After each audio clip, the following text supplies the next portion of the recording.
Hello, Ddraig here, and we're going to part 2 of my look at Mixu Legendary Lords 1. I'll put part 1 in the top right hand corner, so if you want to see that.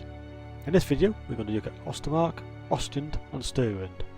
So let's get to our first stop, Ostermark.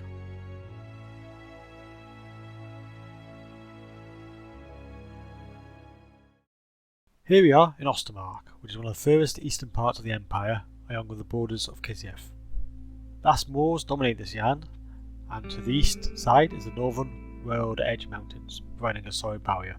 Here is where the dwarfs and greenskins live. The main dwarf presence is the Carrick Cadrin, the mighty Slayer Keep. To the south is of course Slovenia, and has the arch border here covering a number of provinces. To the west we have Stirland and Talabecland, Ostland and Kiev to the north, so a very well connected region of the Empire, even though there are some unwelcome connections to the vampires. Faction wise, they are known for their religious zeal, so cheaper worshipping buildings. And because of the strong and unwelcome border with Slovenia, a long history is dealing with vampires, so witch hunters are welcome for obvious reasons. With strong ties to Kiev bringing them better diplomatic relations there.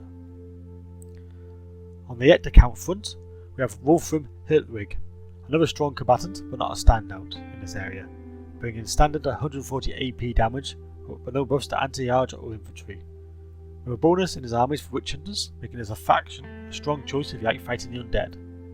Wolfram is more of a buffing lord, bringing the Holy Line buff and the very strong Bastion of Beckerhofen to really hold the front line before a charge, making all infantry experts in defence for 25 seconds.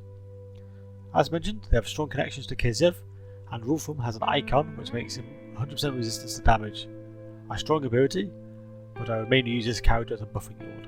Starting army reinforces the defensive niche, with a mortar to bombard the front line when the armies meet with a strong spear base.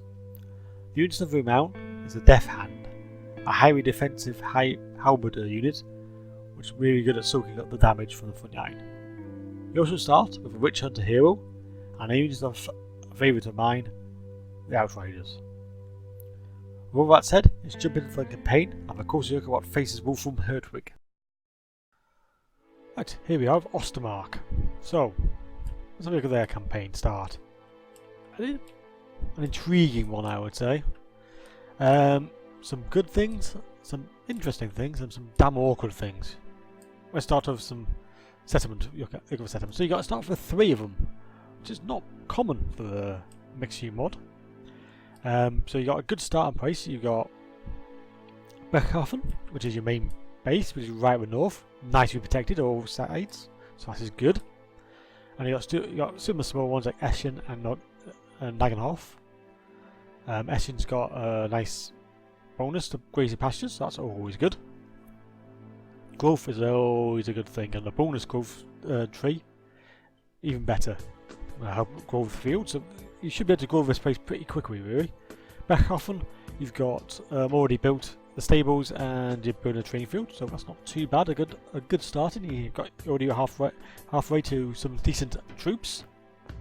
So on the whole, that's not a bit of a problem. Now you don't own wartime, and I'm curious. Right, I'm gonna skip on a turn, and we'll find out about that after, because I want to know if that's actually a settlement or a Skaven there. Who's there? Anyway. Let's move on with the video, and we'll come back to that at the end. We also get Witch Hunter. Old Gusto here, so that's not a bad digger bonus. Witch Hunters are nice units. So let's have a look at the negatives. So first of all, you've got some trouble with the Carrick Ungor.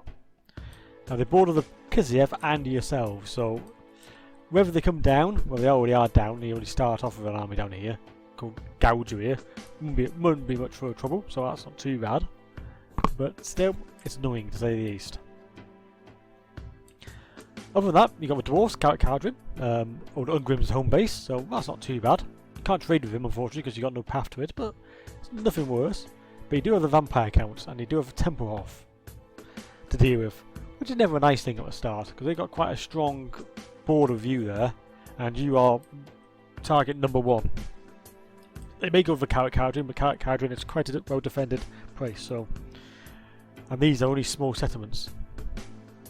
A tier 3, so well that was Essen's actually tier 2, so that's not too bad. So you got at least a bit of a garrison there. You got quite a decent garrison actually. That's not too bad. So, yeah. Interesting with that.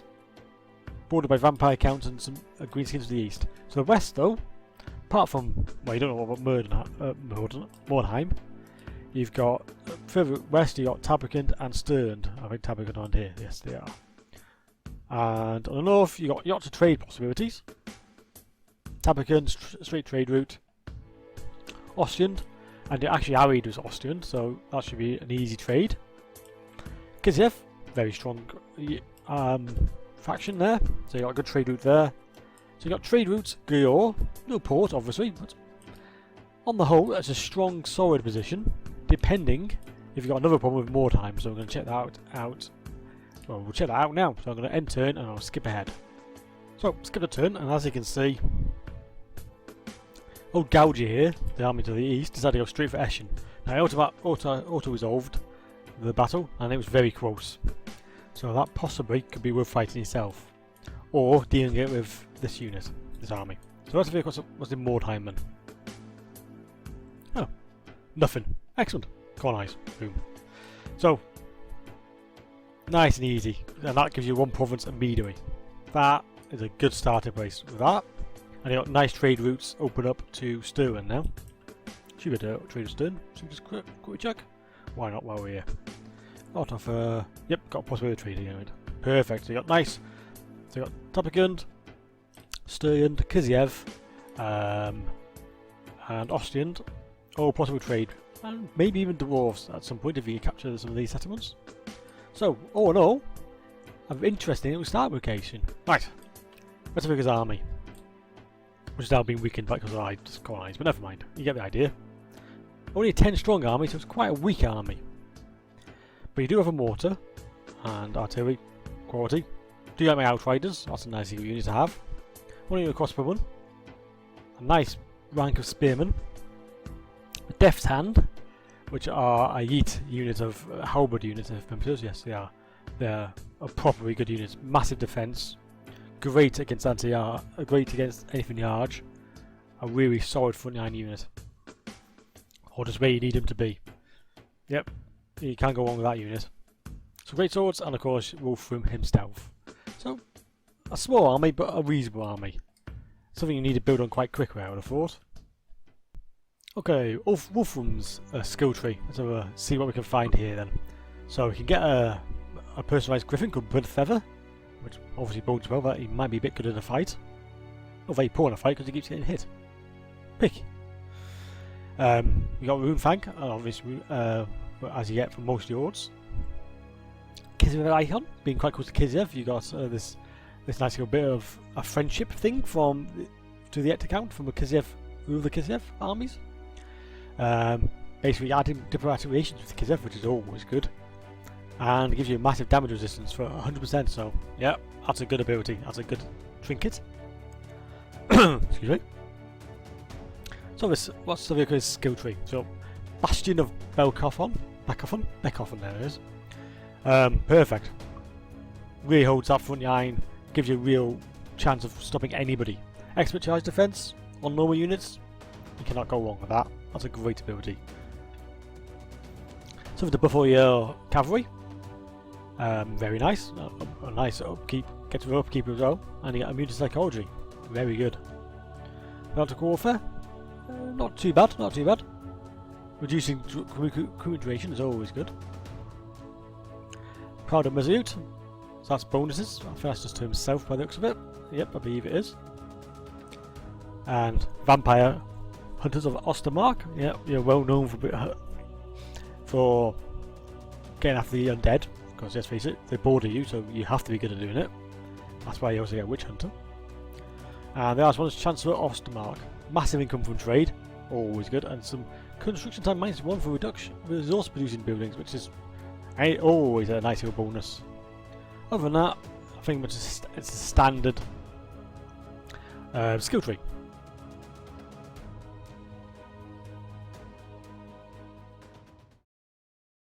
On the northern coast now of Ostland, where the inland is heavily forested and a place with a constant menace of Chaos Warbands and of course Norska. North and east is Kislevians, where west they share a show of Nordian and Indian Hochland, a To the south is Talabecland. With the ability to settle even in frontiers to the north, they bring some increased toughness for spearmen and halberdier units. The battle-hardened Valmir von Wolkauf leads Ostland, and is battle-hardened against the Chaos warbands from the north, raiding Norsca and the Orcs. A steady combat yard, which brings more defence to your spearmen and halberdier units. The traditional Hold the Iron, as well as the Bolt of Ostland, gives them a huge charge bonus and speed boost, great for catching an enemy hero or yard by surprise. The Rune Fang for Valmir gives them the upper hand against any wizards nearby, disturbing their ability to cast and resistance any huge magic attacks against them. Starting army wise, it is quite small, it's only 10 units, but do have some nice missile units to start off with, and naturally a strong spearman presence. With that said, let's visit Ostland and see how they start our campaign. Moving on to Ostland now, and as you can see, we already have a problem which we need to deal with, and so we might as well deal with this first. Norsca. I've taken a refuge in Norden because damn them, to be really honest. So that makes the starter position a bit more interesting. So it means you need to deal with Norsca immediately because you want that port. As you all know, port is equal to trade and money, so that is good. But that does mean you share a border, well, pretty much, with Empire. With Empire? Yeah, we do with the Empire, you do with Nordiant here. And I'll go back down south in a minute, but of course you do deal with Norscans straight away. Which is never a good thing. A strong faction with a lot of races to get at you, not good.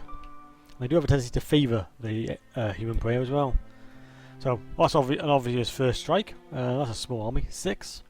So that's not too much of a problem. We'll come back to that in a minute. Other than that, you start with 2 regions, but you still start off with a gold mine.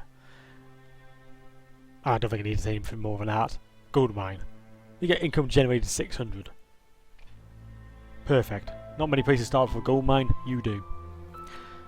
As with Ostland. So not a bad place. Unfortunately, I only ever one, which is a bit annoying, and the growth is not great. So that's going to take a while to get up to the speed. But taking that port will help, and the bonuses of having the entire province will also help. But yeah. Growing this area might be a problem. So let's look at the trade possibilities. So we've got Kislev. We've got Talabecland to the south. To the west we have Hochland. So you've got possibilities, not massive amount. Of course opening up trade routes in Nordiant will help, because that will give you a definite access to Southernmund. So not too bad, not too bad. Not the strongest position in that sense, but at least you got options. And of course a port, which creates much more options for you to trade. So let's have a look at old Valmir here. Quite a small army, only 10. Outriders. See that in a couple of armies now. And Outriders are always a good unit. Crossbowmen, always good. And you got these little chaps who have a double barrel handgun. Now anything that says double barrel must be good in my opinion. Good range. And shots per volley too, so they shoot both at the same time with good AP. Solid units, quite expensive though, but really good. Not awesome in melee attack or defense, but they are infantry, they're not bad. Built crossbowmen anyway. West's army is built with maybe spearmen and some great swords and Valmir himself. So not too bad an army. Bit small, but that is a very good army to start off with. Very good unit of renown. So the queer take this place as quick as possible and then start to expanding. Not as hard as I would say as Nordiant have got it, because they've got Norsca right up there. Well, right up the beach, so to speak. And they usually got a bit of a break from them. They could distract them, but yeah. Still strong, but you got Kislev to the east, which is not bad. But if Kislev get run over, you're next in line. And you're one of the gateways to the Empire. So you've always got to consider that. But other than that, yeah, a good starting place. Valmir's skill tree. The usual. You can get a griffin, as you can see right up top there. Not named a griffin, sadly, but a griffin nevertheless. Nothing else to talk about here really, apart from this tree. So you got the Bull of Ostland, a great buff to the rest of the allies in the area. Quite on cooldown of 100, but it lasts for 30 seconds, and it's got a good effective range of 55 meters. So charge, speed, melee attack. Basically, go in there and get your kills. This speaks for itself really, but some great abilities there for handgunners. Minus upkeep, double barrel rifle for handgunners, dead revolver fire. So that gives all the handgunners double barrel rifles. You cannot say anything bad about that particular ability. Breed. Go, okay, agrees to be old time, but who cares, you got 2 shots. Staunch Defenders to boost those spearmen and halberds, and a death blow for spearmen and halberds, passive ability, very nice. Stubborn as a mule, always good. Boosting up his own abilities. Something to lower construction time for defense. You may need defensive in the north. And the Hammer of the East. So when you're fighting Beastmen, Chaos and Norska, some nice abilities for yourself. And you got your Ord rank +1 for all provinces, which is really good. And possibility death blow to all your Ords faction wide. That's really good actually. And you got a bit of an increase of weapon damage and armor piercing right at the bottom there. That's a really nice ability. That is a good skill tree. It's one of the best I've seen actually. Really good. So yeah, that is Valmir, the actor Count of Ostland.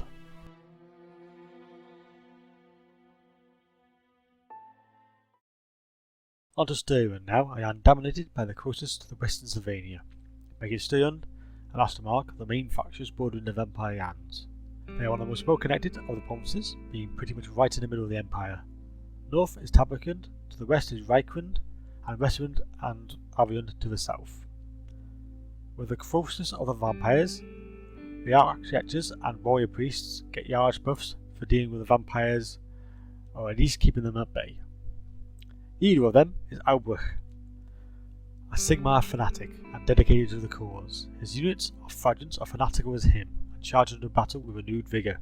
One of the most defensive rise of the Ords for the Empire, bringing a bit more toughness to the fight. Being a warrior priest, he has the usual abilities such as Benediction to boost that leadership when facing the terror of the vampires, a boost to melee attack with the Grand Hammer of Sigmar, battery bringing the Grand Soulfire, and the Runefang itself, which brings huge damage bonus for Albrecht, being quite a potent force in combat. His armies are interesting, bringing the immensely powerful human arc of Hish right at the start of the campaign, along with the Hell Hunters Redeemers, who specialise in dealing with the undead. A small band to start off with, but some very strong units. Let's fly into the campaign and see what Albrecht can do about those vampires. As a starting price, it's not good, I'll be honest. First of all, you got the Moot, which is not the greatest price to start off with, because the Moot is sandwiched right between 2 of the main vampire counts. So you got the Van Carson family to the south, and you got Templehof to the north. Both places, not nice places to be, let's be fair. But Eastern capital is quite safe in the northwest. So Vertbird, it's got the vineyard already built, and it's level 2, so that's not bad. That does help significantly. But other than that, it's not the greatest place to start. What else can we say about it? So to the south we've got the Evian people, which is not too bad. That's not a bad buffer, because if you see my Evian part of this section of videos, you know, down here you're going to get screwed over probably, because the ballpins seem to forge the green skins. Or dwarves. Dwarves are not too bad obviously, unless they're on a bit of a rampage. But other than that, trade routes are not plentiful. Actually, all I can really see is Talabecland and Avian here. Let's just double check that. So yep. So you can definitely do those two. And yep, that is it. And yes, you can sneak over and get Russellin's trade. Let's have a quick look. You can. That makes life a bit easier. So that's 3 places you can definitely get trade with. So a bit of casual start, not bad. Other than that, you're completely unlocked. And you got pretty much 0 chance of getting out of it unless you start fighting your way out through the old empire. So yeah, not the greatest, not a great expandability. Obviously dealing with the vampire counts might help you a lot. And taking off, you can actually take over Svarthafen because they've got suitable requirement. Actually they've all got suitable requirements, just part of the vampire corruption. So, I've seen better. Not one of the easiest starting locations I would say for the Empire through Mixu's mod. So his army. It's small, but has interesting units. And it has a human arc, which is a hell of a unit to start off with, because that's, let's just double check that. Well, that's top tier. Top tier 5 to get a human arc, and you get one right off the bat. That is a hell of a deal. So that is vital against the vampire counts. And could prove its worth is rather expensive, 425 gold in weight, let's be fair. Because if all was fair, you can just charge around like a chariot. But I wouldn't recommend that. But yeah, that is a great unit to start off with. What else we got? Crossbowmen, a couple of swordsmen, some Fradurants, quite like Fradurants. Possibly one of my favourite units, but it's not too bad. Halberders, excuse me, and great swords. And we also got these Hellhunter's Redeemers, which, if memory serves, are led by Zeres Witch Hunter Joseph von Hellhunter, Redeemers of Vampire Hunters. So these are specialists in taking out the vampire counts. Got Average Info Orders, which have a 8, and some nice abilities. Damage Ward and a miscat. Is that constant? No, it's a unit ability. So Divine Power as well. Excellent against the vampire counts that. And target if undead. So these specialise in dealing with the undead, which is handy because you're going to be dealing with them. Let's be fair. This army's not bad as a starting. It's small, but it has promise. And of course you got Albrecht himself as your Legendary Lord, who is very good against the vampire counts. So all in all, a tough one this, I would say. A tough one. Especially if the vampire counts get rolling, because if they get rolling they're very difficult to stop in the early game. But at least you got some interesting options. Nothing much to the west, unless something really bad happens. But to the east, vampire count is going to be, if you like fighting the vampires, this is definitely the faction for you. So let's have a look at Albrecht's of the Count of Stirland's skill tree. So he's a standard warrior priest, so he's got some nice abilities, and rather nice abilities against the undead. And as we've seen, you're going to need that. You're going to need that a lot. But you can get an Imperial Griffin, you get a Rune Fang, and of course you got this tree. So you got the Grand Hammer Sigma, so nice battle prayer, Storch Sigmarite, so boosting your warrior priest capacities, very nice. Blessed Holy Water, boosting your Fradurants. Like I said before, I'm not a massive Fradurant fan, they're okay, but nothing special. Grand Shield of Faith, but you do get them on the cheap Fradurants, minus 50% upkeep, which is really nice. War Eternal, so when fighting anything vampiric, you could go with this campaign, you could go on a bit of a crusade to destroy all the vampire counts and all the undead factions. That could be quite a fun campaign actually. Might even be a bit vulnerable back at home, but very interesting. Something to help the crossbowman, always good. And Grand Soul Fire, which we've seen many a time, a very good ability. So yeah, an interesting starting price and an interesting skill tree.